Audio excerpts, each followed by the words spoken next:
Hai semuanya, kembali lagi di YouTube channel aku Kristina Putri.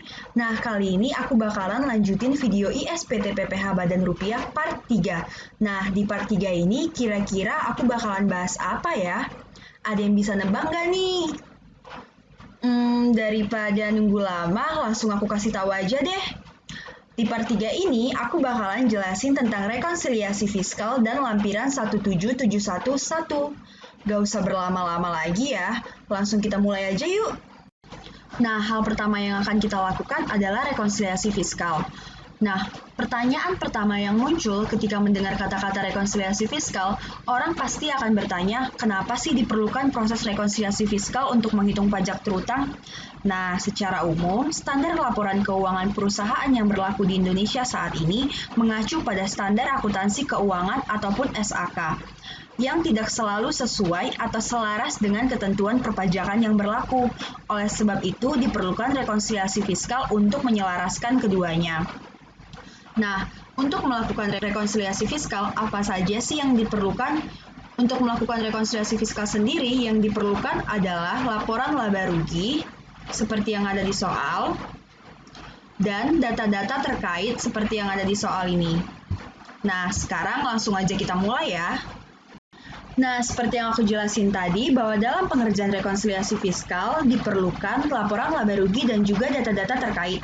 Nah, di sini aku udah buat Excel-nya, di mana Excel-nya terdiri dari transaksi, kemudian komersial, kemudian koreksi, di mana koreksi terdiri dari dua, yaitu koreksi positif dan koreksi negatif. Nah, koreksi positif sendiri akan menyebabkan laba kena pajak akan bertambah atau dengan kata lain menyebabkan penambahan PPH terutang. Jadi, koreksi positif akan menambahkan pendapatan dan mengurangi atau mengeluarkan biaya-biaya yang sekiranya harus diakui secara fiskal. Jadi, pada umumnya, koreksi positif disebabkan oleh biaya-biaya yang tidak diperkenankan oleh pajak sebagaimana diatur dalam Pasal 9 Undang-Undang PPH. Nah, koreksi negatif sendiri adalah menyebabkan laba kena pajak berkurang atau pengurangan PPH terutang. Hal ini disebabkan oleh pendapatan komersil yang lebih tinggi daripada pendapatan fiskal dan biaya-biaya komersil yang lebih kecil daripada biaya-biaya fiskal. Nah, kemudian ada fiskal, lalu alasan, kemudian mapping. Nah, mapping ini sendiri untuk mempermudah proses pemindahan kita ke dalam formulir 17711. Kemudian di sini juga aku udah buat dasar hukumnya. Nah, sekarang langsung aja kita lakukan pemindahannya yuk. Kita buka SPT PPH-nya. Kemudian kita ke menu SPT PPH. Lalu lampiran. Lalu kita pilih formulir 17711, kita enter. Nah, di sini kita akan melakukan pengisiannya. Yang pertama kita isi itu sendiri adalah si peredaran usaha ini dulu ya. Kita mulai dari halaman 1 dulu. Untuk peredaran usaha, aku buka Excel-nya.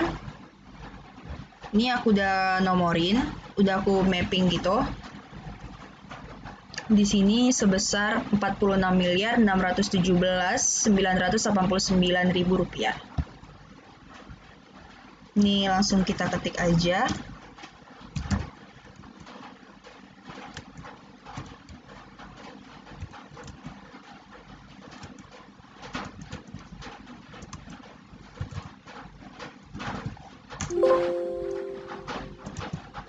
Kemudian untuk penghasilan dari luar usaha,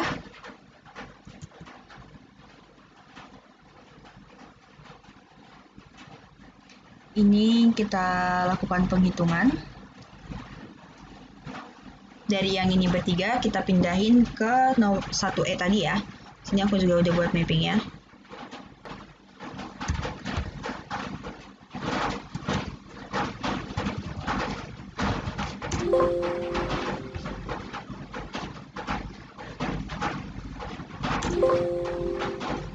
Kemudian untuk penghasilan finalnya sebesar 120 juta.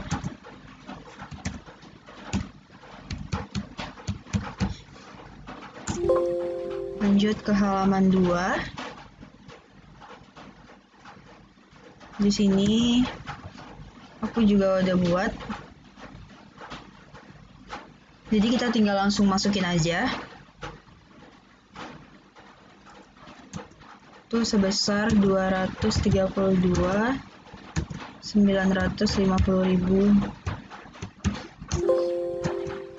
Kemudian untuk 5B sebesar 120 juta.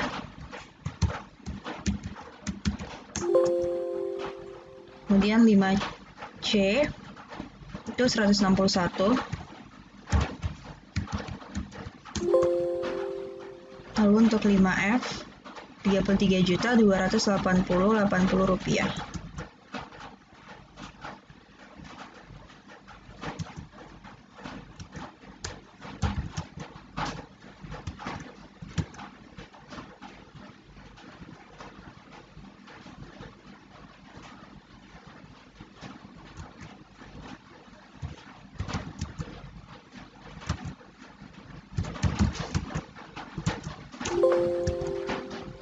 Kemudian 5H sebesar 1.640.000. Lalu 5L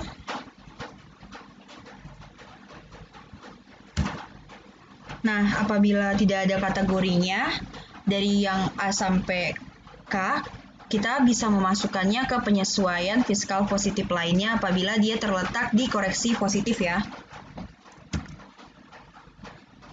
5L-nya sebesar 451, 190, 191. Kemudian selanjutnya kita ke halaman 3. Untuk halaman 3-nya sendiri, di sini kita masukin di penyesuaian fiskal lainnya. Nah, penyesuaian fiskal negatif lainnya ini sama seperti yang penyesuaian fiskal positif lainnya juga. Apabila tidak terdapat dari antara A sampai C, untuk koreksi negatif bisa kita lakukan ke penyesuaian fiskal negatif lainnya. Kita tinggal menjumlahkan saja ya.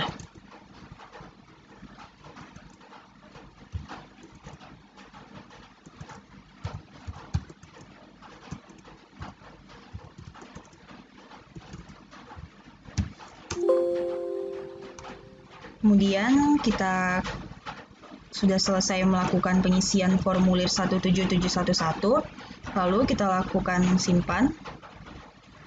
Apakah data akan disimpan? Kita klik yes ya. Kita klik OK, lalu kita close.